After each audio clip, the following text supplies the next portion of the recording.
When I put this beef tour together, I was focused on two issues mainly, and that is water management and forage management. We don't think about that as really being primary management keys for Alabama. Although it is important, it's not as much of a priority for us as other issues that we have. And when you come to a dry, arid climate like they have in Nevada, those priorities surpass all others. And so that has been the goal of the beef tour when I started planning the trip to Nevada.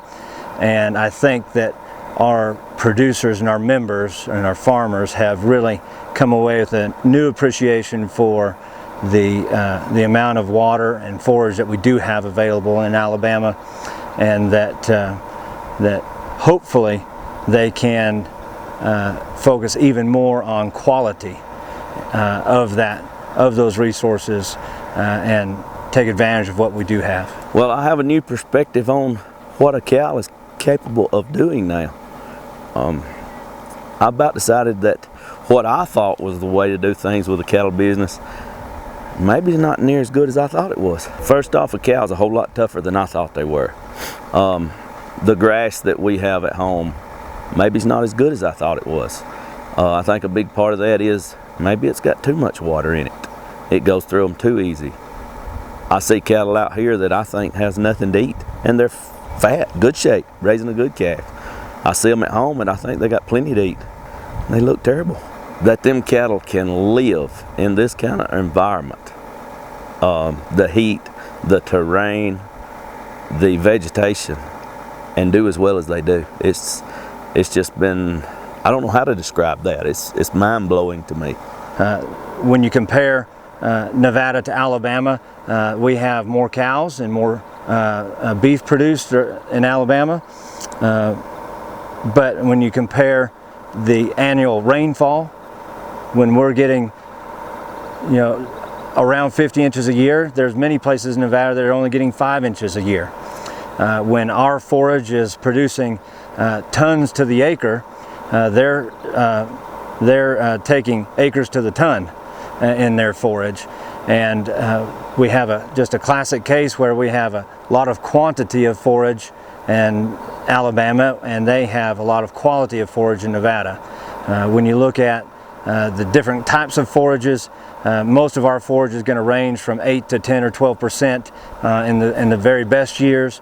Here, when we're looking at this, some of the alfalfa that they'll graze and some of the range grasses that we've seen, some of the bunch grasses, they're upwards of 15% protein that actually is a lot stronger, even though it doesn't look like very much. We found out if you got water, you can grow stuff. I mean, you can just about grow any crop with the right growing season, enough days and water. First thing I'm thinking about, can you grow peanuts here?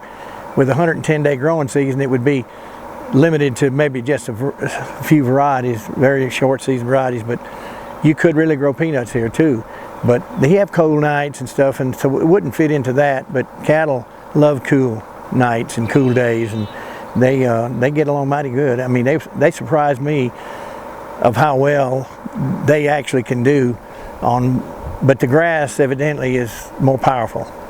I mean, it packs a punch. To put a little more perspective on the differences we have between our two climates, we visited a ranch where it took upwards of 150 acres per cow-calf pair, or per animal unit, to support that cow for the entire year. And in many places in Alabama, we're looking at a ratio that's 1 cow per 2 or 3 acres, if not less. And that is very, very hard to imagine for somebody who's never been to Nevada and been to the West and seen it firsthand. When you think about it takes 140,000 acres to run 400 head of cows, it's very, very difficult to grasp unless you come to Nevada and see it for yourself. We have discussed a whole lot about the different techniques that everybody has. How a lot of this is really similar to what I consider the old cowboy way of life also.